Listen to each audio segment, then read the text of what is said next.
everyone. Welcome to this author interaction of the 2024 NLF Reading Challenge. My name is Sneha, and I hope you're as excited to be here as I am. Before we begin the interaction, let me give you a brief introduction about the NLF Reading Challenge, followed by a few housekeeping rules for today's session. The NLF Reading Challenge is a 3-month-long reading event from July to September 2024 for students between grades 4 to 6. It runs on the competitive as well as the non-competitive tracks. For the challenge, students read their way through a curated set of 30 books. They discuss their reading with their friends and their guide, log their thoughts, and get to interact with the authors of some of these books online. The challenge will conclude with a quiz competition that will see the 3 best teams win gold, silver, and bronze engraved trophies, certificates of achievement, and a wonderful set of books. For today's event, please use the Q&A box to type out your questions or your responses to what's being discussed during the session. If you're from a school, please mention the name of your school along with your question. And today, we are privileged to have with us the award-winning and best-selling author, Peter Brown.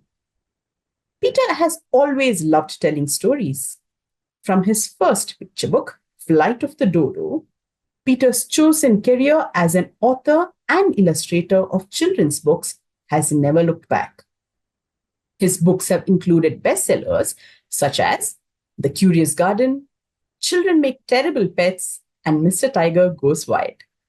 He is also the recipient of the Caldecott Honor for Creepy Carrots and has earned numerous honors, including the Hornbook Award and 2 E.B. White Awards, among others. Peter joins us today to speak about his book, The Wild Robot Protects, which is on the reading list of the challenge.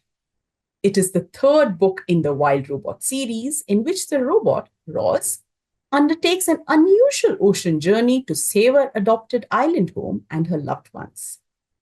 This tale of environmental depredation, it's hopeful, poignant, and endearing, and is an international bestseller. Welcome, Peter. We are very happy to have you with us today. Thank you so much for having me. It is so great to be with everybody today. It's morning where I am in the United States. I guess it's early evening where you are. Yes, it is. Yeah, so I'm Peter Brown. I'm an author. I'm an illustrator. I write stories. I draw pictures. Those are my 2 favorite things to do. And I feel pretty lucky that I get to do those things for my job, for my work. I've been writing and illustrating children's books for about 20 years. And I love my work. It's a lot of fun.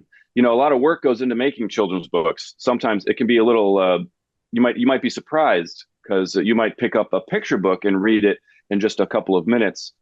But the author and the illustrator, people like me, we might have spent months or even years writing and illustrating that book that you can read in just a couple of minutes.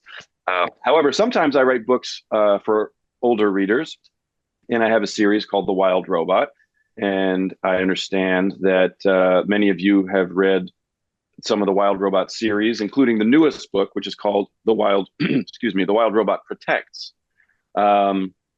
And I thought I would read a couple of chapters from The Wild Robot Protects and give you a little taste of it. If you haven't read it already, I'll try not to give too much away, but you should read the book and see for yourself what happens. So I'm going to start with chapter 9. They're pretty short chapters. And there's a lot of short chapters in these Wild Robot books. And I'm going to read you chapters 9 and 10. There are, I believe, 80 chapters in the whole book. So this is pretty early on in the story. And just to give you a little context of what I'm about to read to you, in the story, Roz the robot, she lives on an island in the middle of the ocean, and she has learned to communicate with animals. So she has friends and even family that are animals on this island.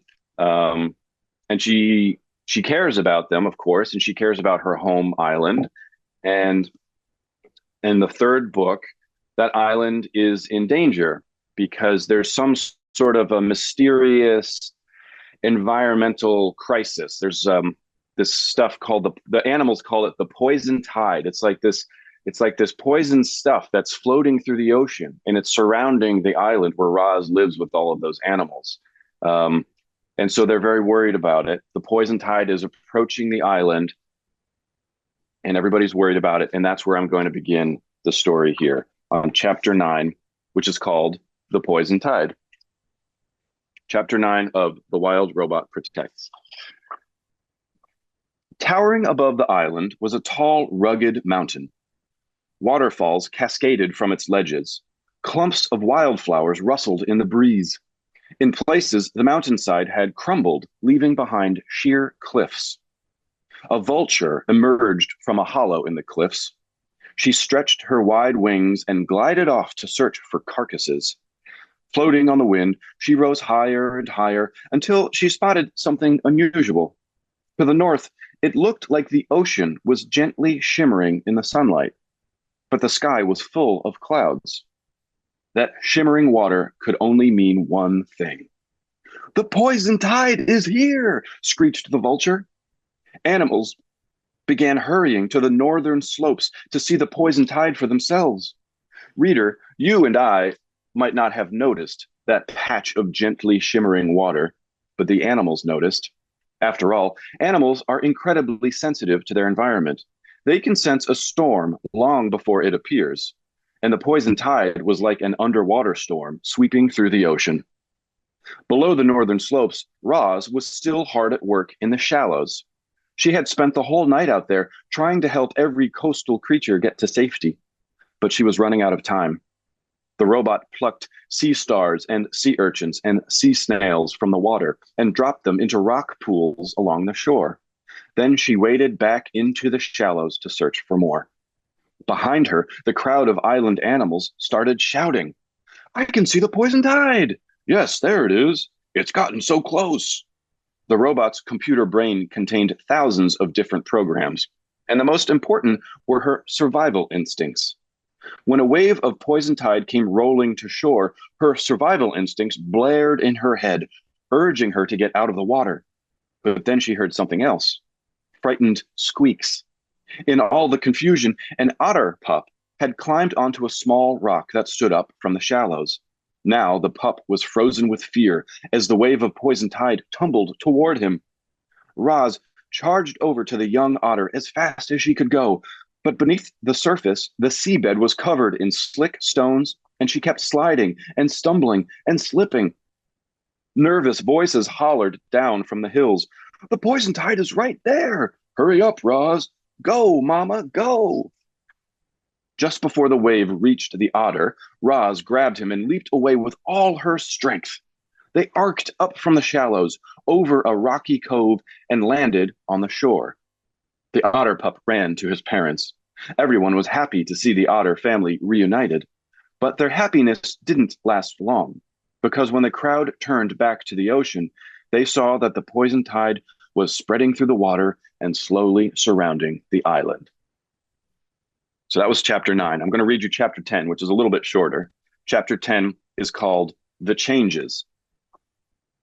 The coastal waters were thick with a type of seaweed called kelp. Undersea forests of tall, leafy stems swayed with the movement of the waves and made a rich habitat for sea creatures.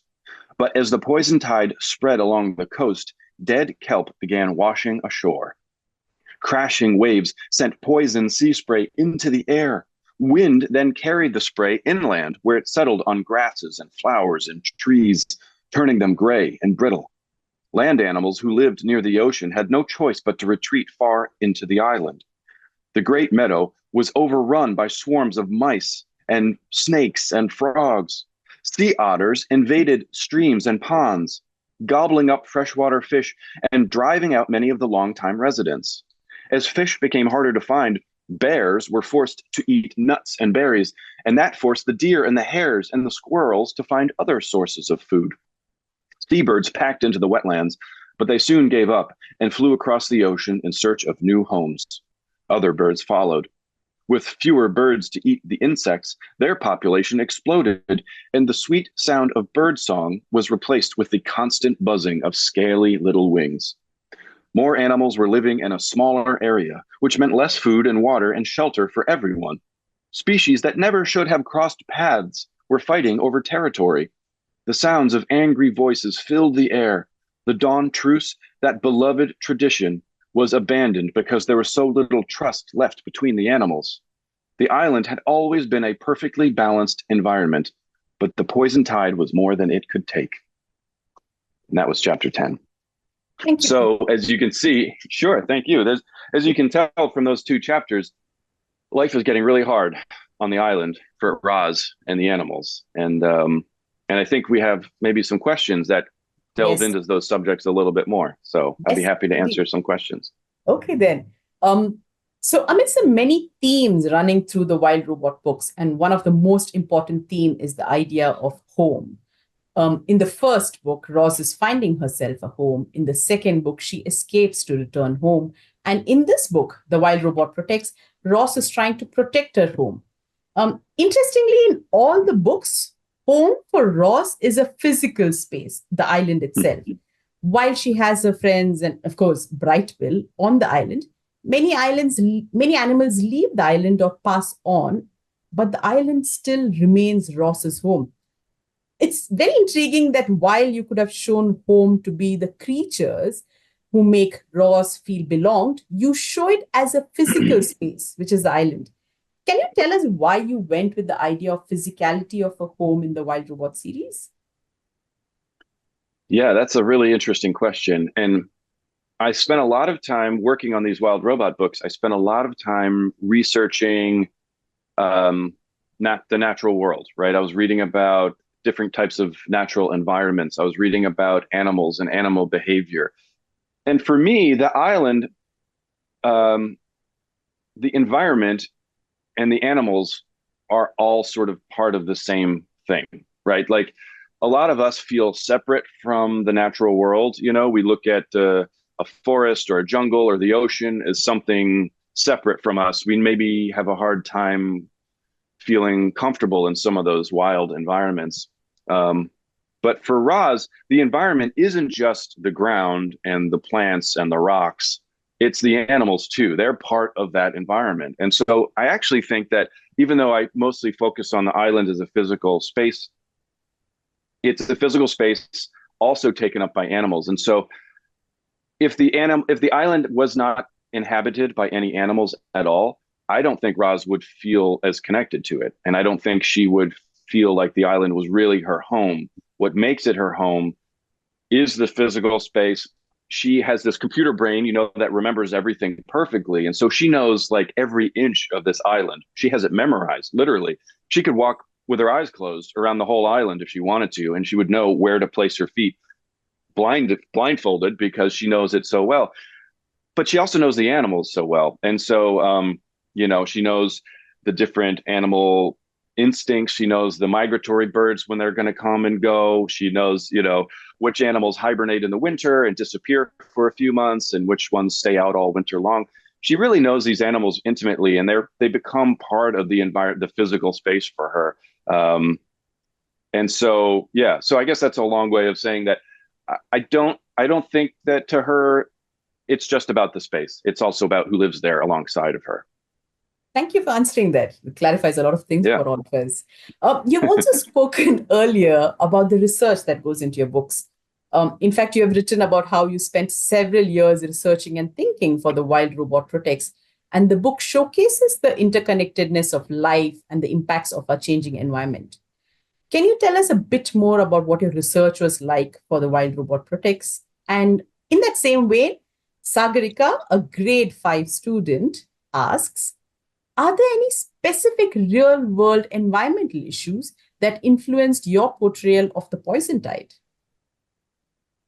Yeah, thank you for that question. So I did a lot of research for each of these Wild Robot books. They took a lot of research, and the reason for that is because even though this might seem like kind of a fantastical story about a robot who learns to speak with animals, and it seems very unrealistic, I'm not so sure that the world I'm creating in the Wild Robot books are actually impossible. I actually think that in the future, as technology advances, robots will become more and more lifelike. They'll be able to observe the natural world more closely than a person could, and possibly learn lessons that no person ever could. And so I was thinking that a robot like Roz, might actually be able to learn to communicate with animals. Already in the real world today, scientists are using robots to find ways of communicating better with animals. That's happening, and it'll probably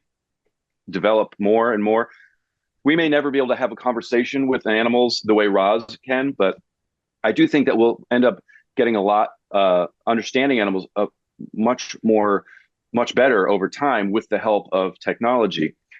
I was reading a lot about that kind of stuff as I did my research. And I was also reading about animal behavior and ecology and the environment and threats to the environment. And so for the Wild Robot Protects, uh, there's this mysterious substance floating through the ocean that the animals call the poison tide. And I wanted it to feel kind of believable too, right? It's the animals don't know what it is. And so they give it this ominous name, the poison tide. It sounds very scary. That's part of the idea because they don't know. And when we don't know stuff, it is kind of scary. Like if we know that there's a danger coming towards us, but we don't know much about it, that's a pretty scary situation. And so they gave it a scary name, the poison tide. In reality, the poison tide, if you read the whole book, is runoff from an industrial mining operation, a deep sea mining operation. And so I thought I did a lot of research into the ways that environments in the real world are damaged by various industries. You know, mining is important because we need different kinds of minerals to take them out of the ground in order to build computers and cars, and obviously we need refined oil to fuel airplanes and automobiles and all sorts of stuff. So mining is a necessary part of our lives, but there's a cost to it. And this story really delves into the costs that come along with tearing minerals out of the ocean and out of the land. I thought a lot about oil. Oil spills are something that happen pretty regularly. And sometimes, if it's a really big one, it might get on the news and you might see aerial footage from like a helicopter where you can see these oil slicks traveling through the ocean for sometimes hundreds of miles, and they wash onto shore, and they can be really harmful to the animals and the plants that live along those coastal environments. I also looked into other kinds of mining. You know, mining on land oftentimes involves grinding through rocks and spit, and it can cause these big clouds of dust to drift away from the mining site. Sometimes, if it's a windy day, it could travel many miles, and then settle on sensitive environments. And so that's a real problem that really happens in the real world. So I was thinking about all of that stuff as I invented the poison tide. And it's basically kind of like an oil spill. It's kind of like runoff from an industrial mining site. And as we eventually learn when we read the book, there is this deep sea mining operation that's tearing minerals out of the ground far under the water. And then the ocean currents are carrying those particles, those little kind of dust, through the ocean many, many miles, and eventually to Roz's Island. So even though this story, like I said, it might feel unbelievable at times, I really tried hard to actually do the research and find real science to back up the story that I wanted to tell. Thank you for sharing that insight. It's very interesting. Yeah. I have another student question from Noah of grade 5 from Udyachal High School, Mumbai. Now, Noah has noticed that in your books, Ross and the other creatures, but interestingly not the robots, take on human-like qualities, like Ross's ability to adapt and make choices, and the sea creatures staging a revolution of sorts. This characterization is one of the most important aspects of the book.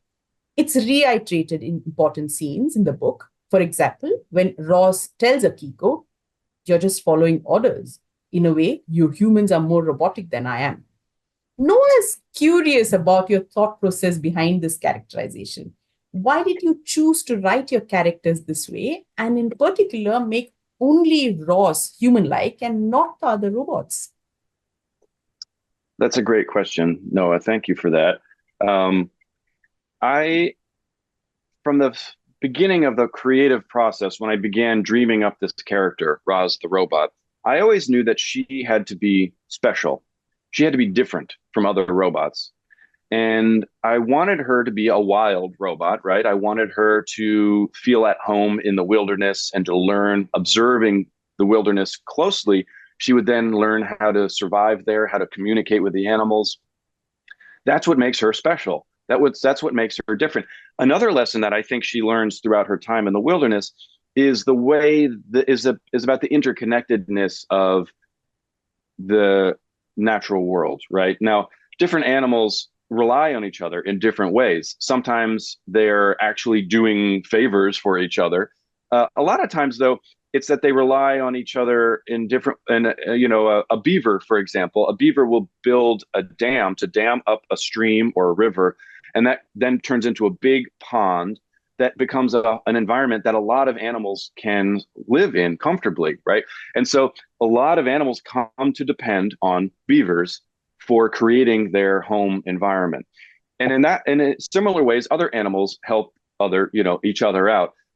And so Roz learns that helping others is part of surviving in the wilderness. If she helps the animals, maybe someday they will help her. Uh, this is what makes Roz different and special and different from the other robots in the story. If all of the robots were just like Roz, then Roz wouldn't be unique. And we wouldn't be that interested in her because she's just another one of these wild robots. No, Roz is the only wild robot.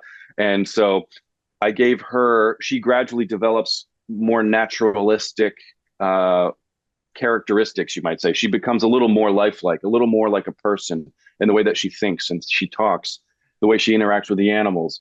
And because she interacts with the animals, I wanted her to have really interesting friendships and relationships. She adopts an orphaned gosling and becomes a mother to this little baby goose. And so I wanted the animals to be able to interact with her in an interesting way. And so they have to have kind of human characteristics too. They have to be able to talk and express themselves. And so that all made a lot of sense to me. That all felt like right. That felt right for this particular story. But if Roz is going to be different from the robots, then the other robots can't do those things. They're not going to be as lifelike. They're not going to be as human-like. And so that's kind of why I made this big distinction. Why Roz ends up developing all of these interesting habits and abilities out in the wilderness, and the other robots haven't had that life experience. And so they haven't developed those same qualities. And that's why they're different. I hope that kind of explains to you why I did what I did. It does. And in fact, speaking of lessons that Ross learned, I think we have time for maybe one last question. You've spoken about one of the toughest challenges that you faced with writing The Wild Robot Protects was ensuring that the lessons in the book didn't turn moralistic.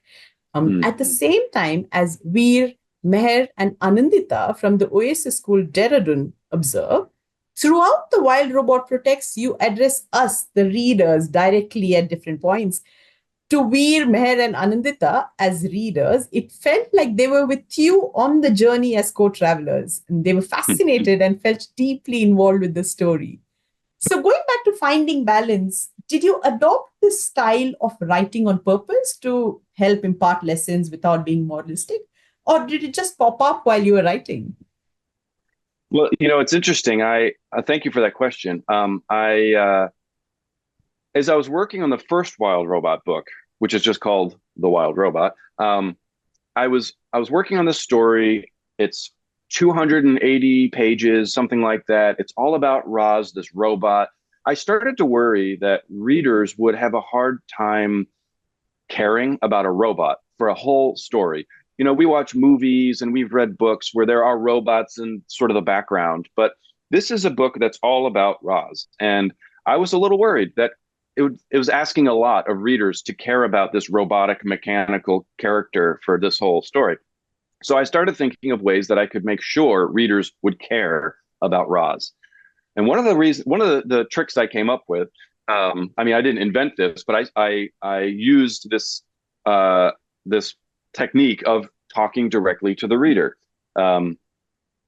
saying, "Reader, I don't know about you, but I'd be pretty nervous if I was in this situation," stuff like that.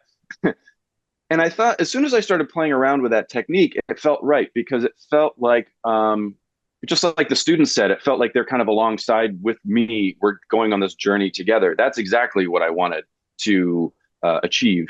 And I wanted to pull readers in. I wanted them to feel like we're in this together. And even though the story might be a little confusing at times or maybe difficult, there's some tough moments in these books. I'm kind of holding your hand and we're going through this together. And, hopefully you feel a little reassurance that you're not alone if you're reading this book by yourself at night, and there's kind of a scary moment. The narrator, which is basically me, is there saying, don't worry, reader, we're going to get through this. Everything's going to be okay, And so for me, that was just one more way of helping readers really get pulled into the story, to care about the characters and to care about the world, and to feel comfortable to keep going even through some of the more difficult moments in the stories. What a lovely touch to your writing. Thank you for explaining that. And we have actually time for one more question. Shall we take that? Okay, sure, okay. Yeah. Taking off from speaking about Ross's human-like characters, you're the illustrator as well for the Wild Robot series. And the illustrations are somewhat stark, a play of shadows and light and in black and white. And Ross the robot herself is illustrated as somewhat sterile, somewhat foreboding, and a little standoffish. And this is in complete contrast to her character in the book, where she's involved with the creatures around her. She's selfless and in her own way, very warm and accepting.